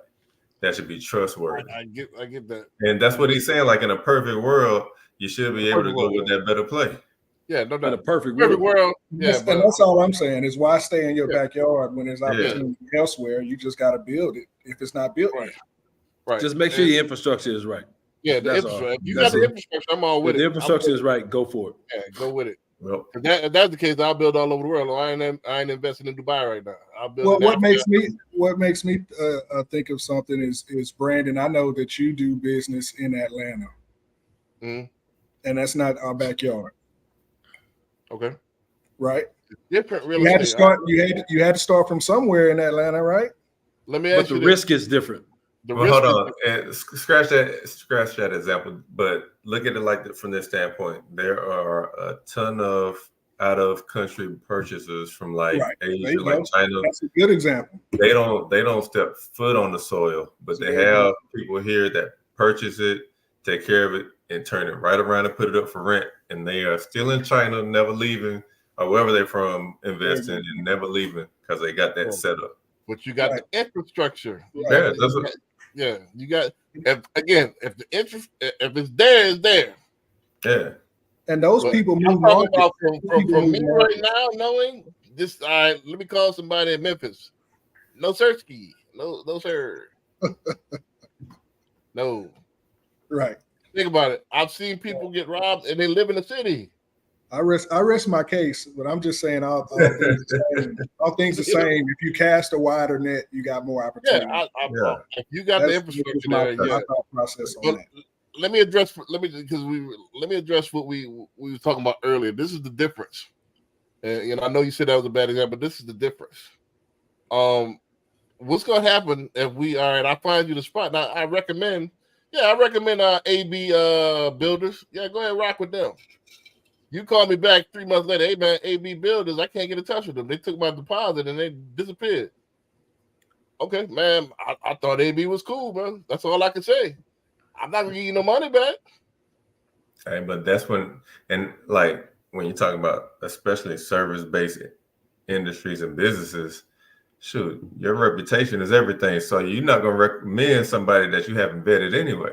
Right, but So- even if so, if AB did something that I didn't know about, are you gonna pay this man back? Oh man, I feel sorry. Let me go ahead and pay you your $5,000 deposit back that they took for you that I had nothing to do with. I just recommended them. No, and one thing that I've I don't learned know. is I ain't gonna lie, I business might. is cutthroat. Business is cutthroat. People are not. Right. They treat this. A lot of people treat business totally different than they treat people. Right. So just because So- you got a network, just because you know that I work in Atlanta, don't mean that I got the infrastructure out there in Atlanta for you to go ahead and put your money down. No, I was just saying But you had to beforehand, start from too. somewhere to do work in Atlanta, and you're Right. doing business doing that. That was my point. Yeah. Right. Hey, you're gonna explain that beforehand anyway. Right. Hey, CJ, go ahead and read that. We got another comment, and go ahead and read that. And while I look for this next clip. So how much would it cost to demolish a house like that and fence it off until there's commercial interest or a foreign buyer? What did he say? Like Yeah, I can hear you. no, he's asking how much would it cost to demolish a house like that and fence it off until there's a commercial interest or a foreign buyer. You need to get with, I don't know who this is, but you need to get with like a local contractor to get an actual quote. Right. And you need to be on top of like what the city or the county, whatever they're planning to do in the future to find out what kind of interest is coming in the area. Right. And then They should have I a got planning this and next clip. development department. This next And clip then that I it's got right only now. residential and all that good stuff too, right? Hey, understand that, you know what I'm saying, when it comes to the demolishing, you know what I'm saying, they have to pay for somewhere to take that waste and have it disposed of, you know what I'm saying? So Right. depending on the size of the house, you know what I'm saying, it could vary as far as the price goes. So that's why it's just good to get quotes because, you know what I'm saying, I don't know how big the house is. I don't know what the utilities are, you know what I'm saying, that's there underneath the ground and stuff like that, you know what I'm saying? So long story short, you know what I'm saying, it's just better to get quotes. Because it's tough for us to kind of that's quote too broad right of now. a question right there. Yeah, Right. it's tough And for then us to. I'm not sure why would you do that? Why would you fence off a house? Because a lot of, I don't know if Detroit is, but a lot of cities are zoned. So you can't. Not just Houston. well, not Houston, but I don't know if Detroit is. I know New Orleans is. I know I think Detroit is. Right. So you can't just put up a commercial building right next to residential. That's why you gotta be tapped in with whatever the city's planning and development department is to see what's coming down the pipe. Because it's been cases where they'll rezone and re-identify a lot from residential to commercial, and if it serves a greater purpose. I've seen that. He followed up with another question. Do you guys see that? Right. He said the question was based on the clip that was played. The lady said it cost $42,000 to renovate. How much would it tear down the whole property? Tear down and hold the property. I don't know why you would do that. If the renovator, you're taking the bones of the structure, and then all you're doing is updating them, and that way it's new, and you can get more money for the project. Also, you get more rent for the project after everything is renovated.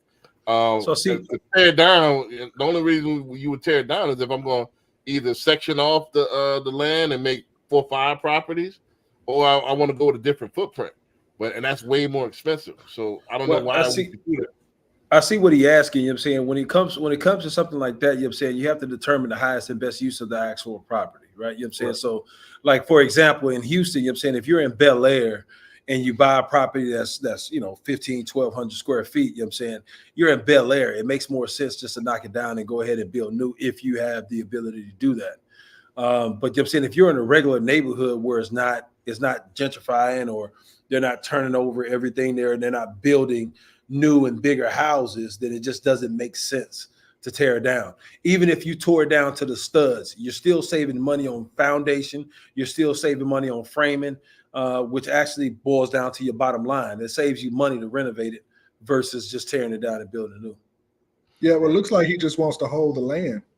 And I thought that's where you were going with it, is the land value. It seems like with that structure, it would be worth more. No, well, if the land is the most valuable part, you know what I'm saying? Like, again, using Bel Air as an example, right? In Bel Air, you know what I'm saying, majority, probably 70-80% of the value that you're giving towards a house is the actual land. So if you're buying a house, you know what I'm saying, that's been there since the 1950s or 1960s, it just makes more sense to tear it down and build it up. Or it makes more sense, you know what I'm saying, just to go ahead and tear it down and just wait on the developer to come in and pay you for the land if you're getting it cheap enough. But you have to understand and know the numbers to know if it makes sense. So correct me if I'm wrong. So if you buy land, you tear the house down like this guy's asking, you're still paying property tax on that land every year, right? And other holding costs. Correct. And so I think that, whatever those numbers are for that specific property, that would be what it would cost, right? Now understand if you're holding the land, you're only paying property taxes. You know what I'm saying? Right. So there's no insurance. There's no insurance on land. You know what I'm saying? So if you're tearing down that house, or if you choose to keep the house and let the developer tear it down, whatever the case may be, you know what I'm saying? Then that's completely on you. You just got to run the numbers and make sure it works. Well, I think he's looking at it different. He said, I imagine if it needed work and you don't do it, you risk somebody going to the property and getting hurt or facing a lawsuit, boom, boom, boom. Yeah, but that's not in this particular case. This particular case is if you're in a regular. Now, I see what you're saying. There are some neighborhoods that are condemned, but most neighborhoods, especially in Houston, you're going to probably be taking over something that's a little bit older and it just needs freshening up. And that was the case in this particular, even in Detroit. All right, they got something $75,000. All right, if I renovate it, boom, I can get it for $196. It almost triples it, and correct. I can either sell it or I can sit on it. Now, if you want to just sit on it, then hopefully, let's say, for example, I got intel 10 years ago that third world was going to be a hotbed, and I don't have all of the money right now to go ahead and fix it up. I'll go ahead and demolish something down and just sit on the land until it appreciates. That's but that's not the particular case. That's a long-term strategy. A quick fix and flip is renovate it, get to the next one, and go on to the next one. Most people are not going to use that strategy if they want to make some money. And short term, what I'm saying. So let's go to the next one right quick. Thanks for the questions. Yeah, we definitely love the feedback. We love that. Yeah, so let's go ahead.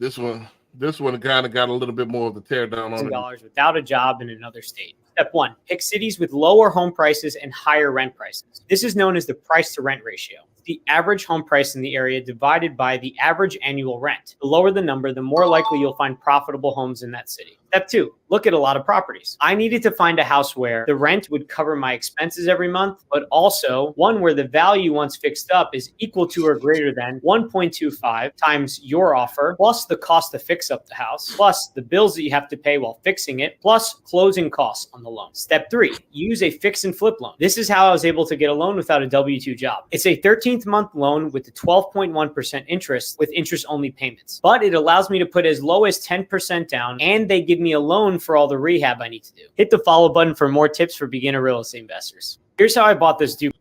This is a good one for beginners. I'm gonna go ahead and comment on this, and then I'll let y'all go while I go ahead and look for the next. I think this is the last clip or the second to last clip. But man, a lot of people don't realize that you don't need a W-2 job to fix and flip. That's why I threw this in there. You just need, a lot of times you just need the money. You know, they don't check all of that. They look at the project. You know, so you got some money you want to invest, man. You could get sometimes 10, sometimes even less than 10% now. This depends on the project. You know, so you want to fix and flip, man. Come with some money. We'll a lot of times they ain't check credit score. I got some banks that ain't gonna check your credit score. So you just got to know what you're doing. You got to kind of get with a mentor and get with somebody that knows what they're doing. Let them guide you. Pick out the, you know, like he said, he did his due diligence. Have a formula. Get the houses and go from there, man. But it's so much opportunity out here. There's no reason for you to not make money off of real estate, you know. And you got to be deliberate about it, you know. I see people spending all kind of money on all kind of stuff, but it doesn't make you money. This is one of the easiest things that you can get in that makes you money.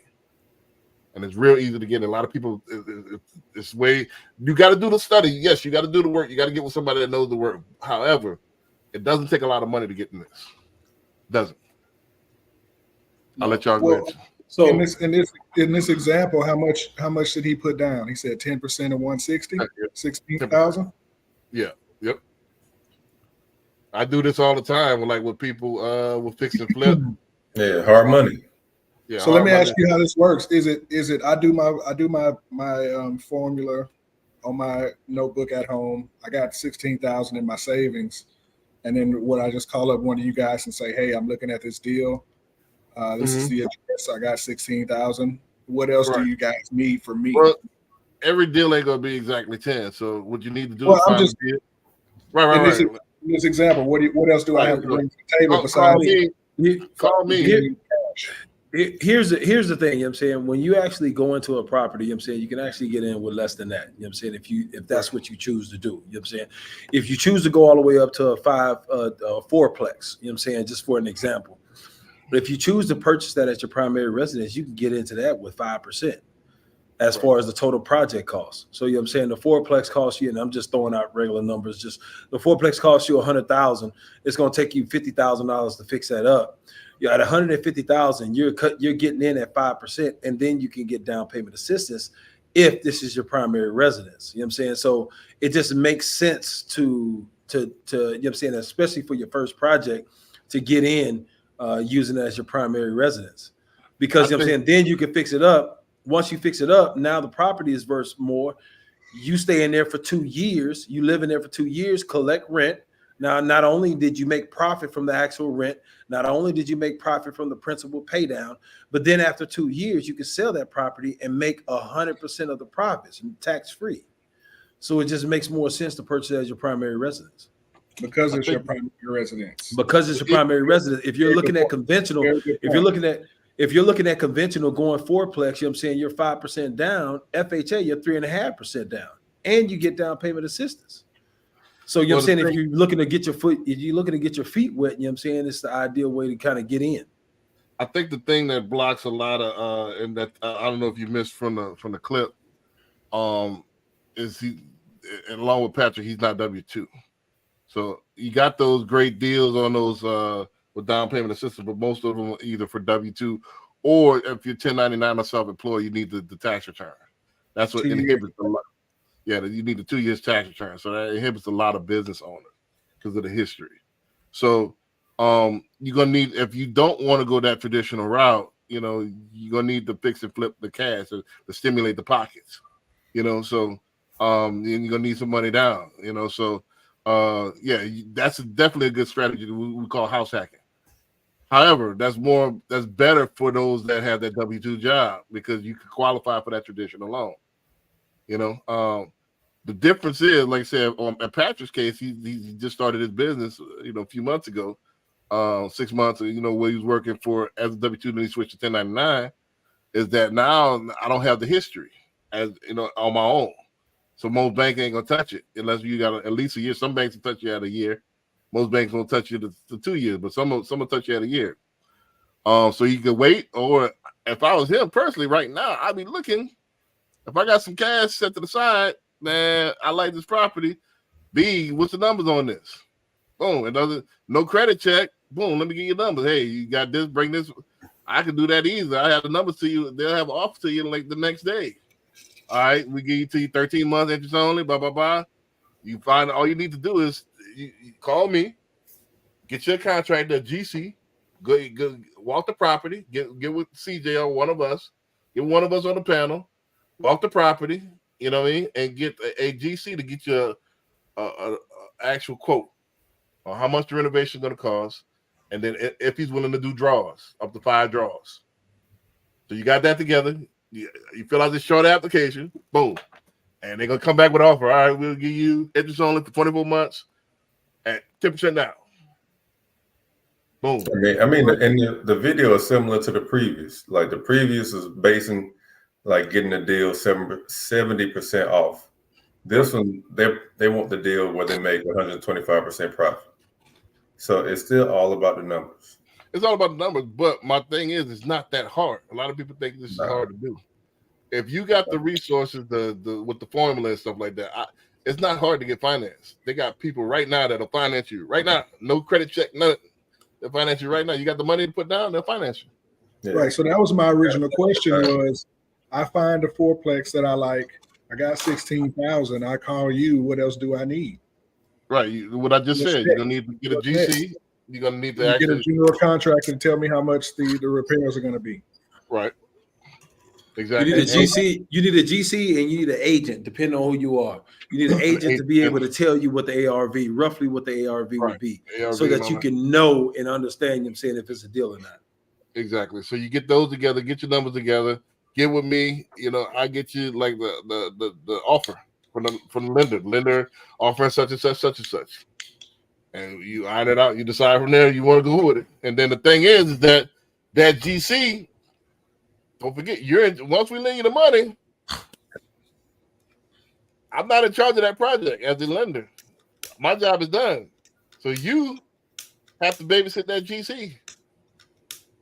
That's well, you know what I'm saying? There is a lot of people, right? There's a certain service, and you know what I'm saying, that still is gonna hold on to the loan, right? You know what I'm saying? Because once you actually start the rehab part of it, there's people there, you know what I'm saying, that's actually going to get an inspection done to make sure whatever it is that you say is done before you can actually get your money back. Because you know what I'm saying, at the end of the day, you know what I'm saying, you're getting reimbursed on repairs. You're not getting that up front. In some cases, especially if you go on hard money. Well, it's not that you're getting reimbursed, it's that they're taking draws and the lender is paying the actual contractor, not you. So the lender's writing the checks to the contractors. Right.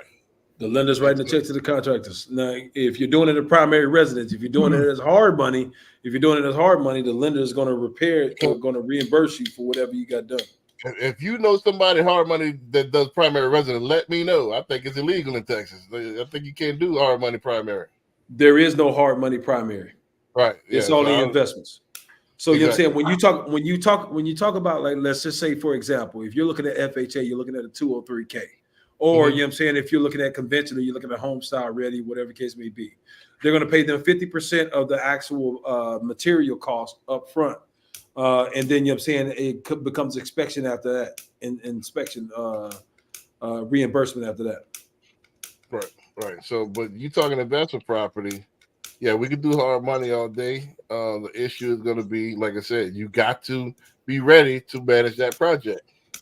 You know, they're going to help you. You know, like I said, they expect to come out, going to help you with it and make sure the stuff is done. But, hey, Brandon B. Dixon's not going to be, hey, all right, yeah, this need to be. Nah. Hey, Corey, you're like a trash. You know?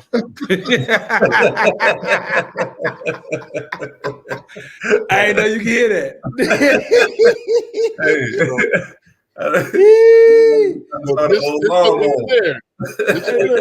Just so we're clear for the person that's out here listening, this is the thing with real estate. You got to be in charge. You got to be a project manager. Not, you know, the agent's not really going to help you with that. They've done the job. They've done their job. You got to manage that project, and that's what a lot of it. This is not turnkey. It's not all right. Well, call me when it's done. It'll never get done. Right. So would it be wise to hire a project manager? If you don't have the time, you get your hands dirty, man. You know, I don't know how to build a house. I don't know what's needed. You know, if you don't have the time, but you have the money, then you might want to do it. Right. The truth be told, you know what I'm saying, for your first couple of projects, you're gonna always be the project manager. Even if you have a contractor, you have to be the one to go there and make sure they're doing what they're supposed to do. If you want to put a certain type of tile in there, you want to put a certain type of floor in there, you want to make these walls bigger, whatever the case may be, you have to be the one to go in there and make sure that they're doing it right. Right. And You that's got true. to That's think. true. You You're got gonna feel to comfortable educate yourself doing it on by it. yourself. Yeah, you got to educate yourself on this. That's why a lot of people are not into real estate. This is not a turnkey thing. Yeah, I didn't say on the first couple partner up with somebody that's been doing it, so Exactly. you can shadow them. Exactly. Correct. Hence, man. Let me go ahead and do a shameless plug.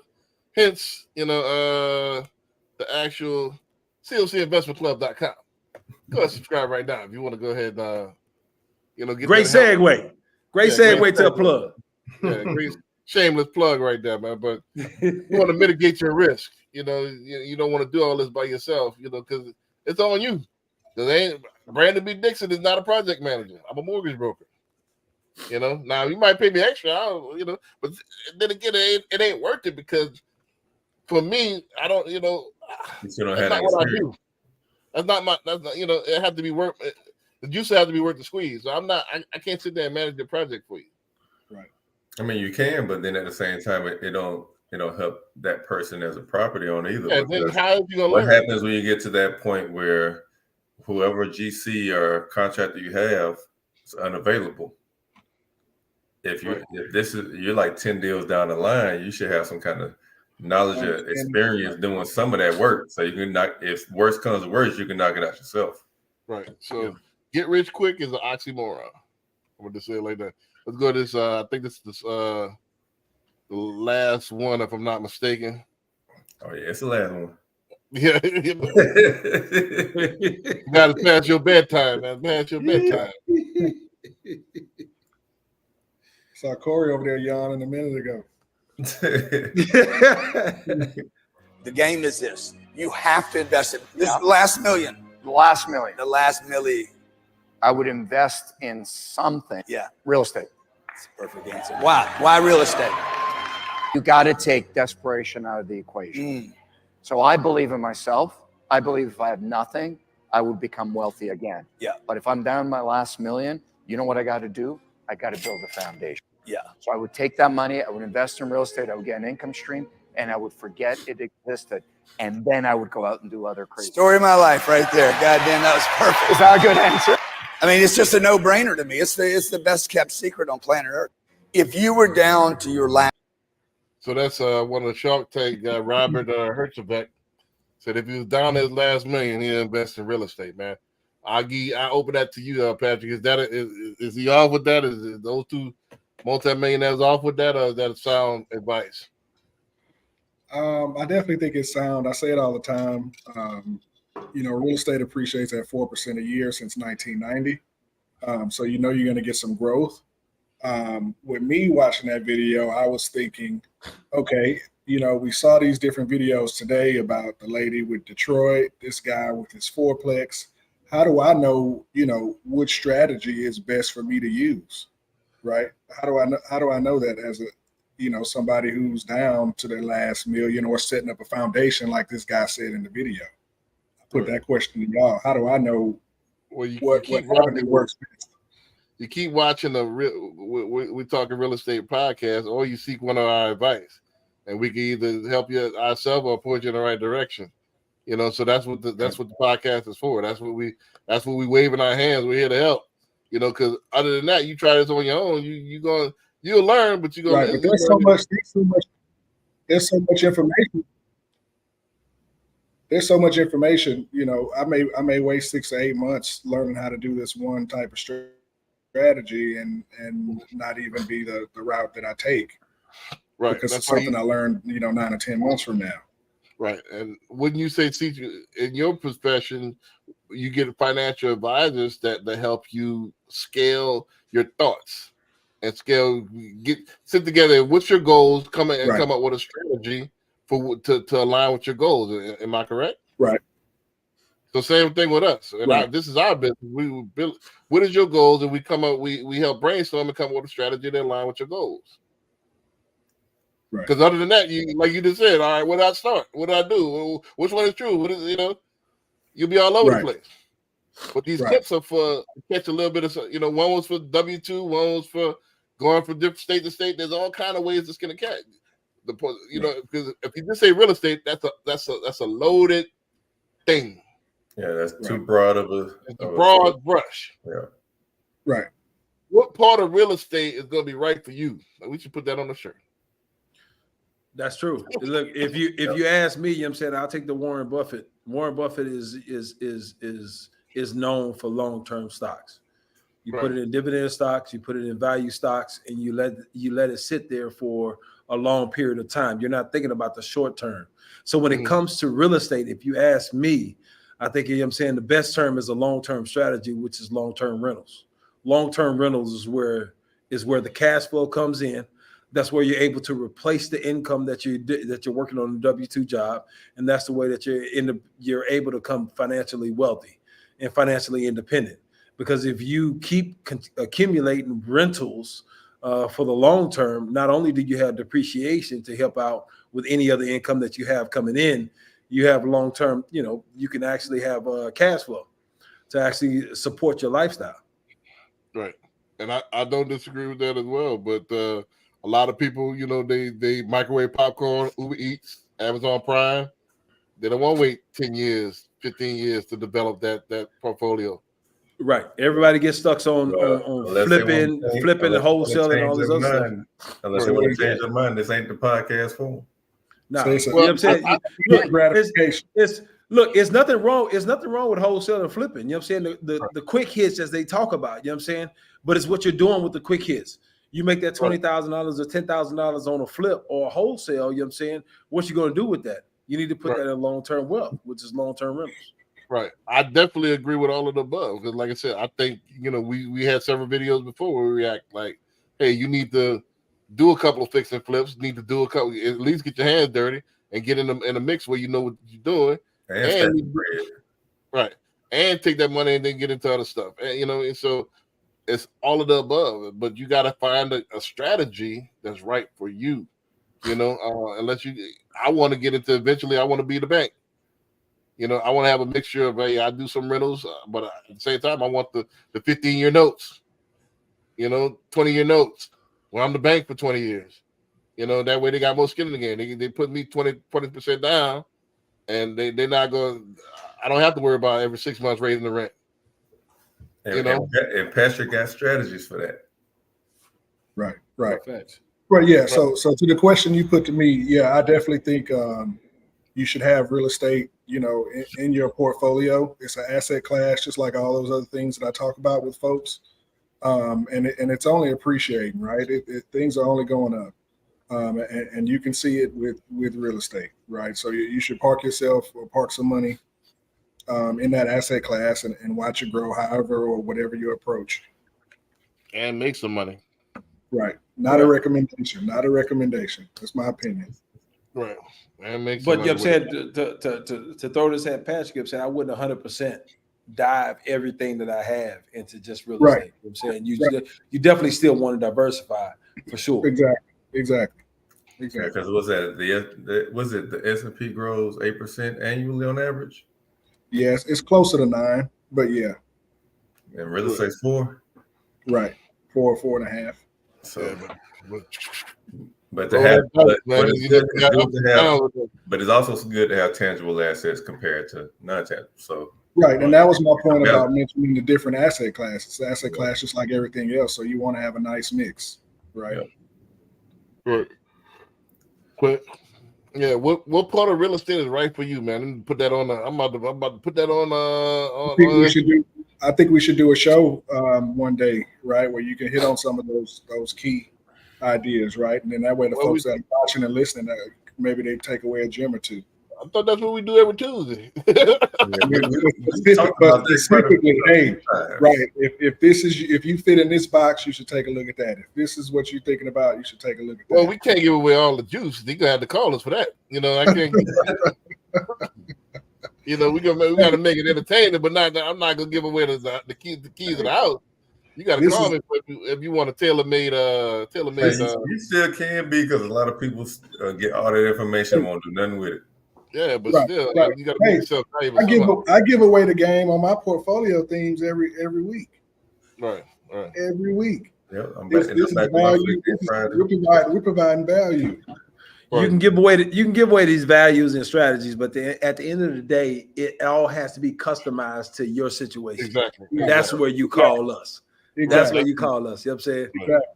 I agree with that I wholeheartedly. give away. I give a little sprinkles of game. I sprinkle, but I'm not. Hey, you want a real custom tailor? It got to be custom anyway because everybody's different.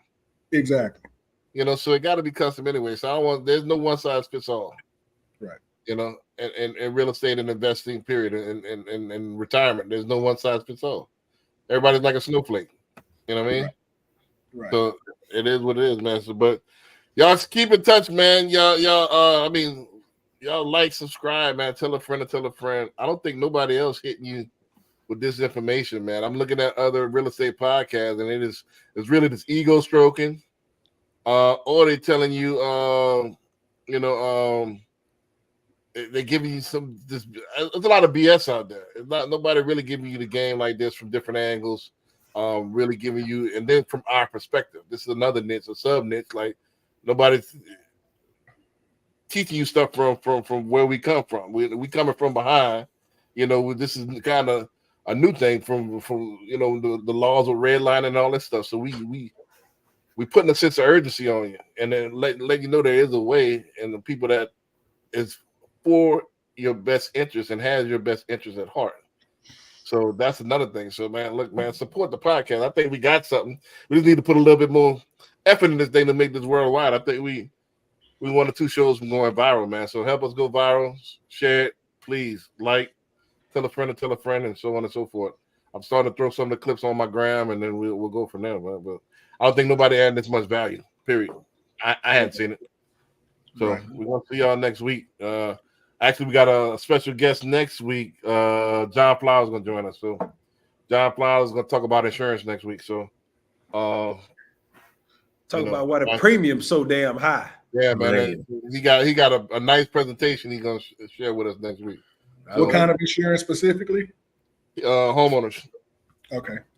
Yeah, so he gonna show you why Texas got so high.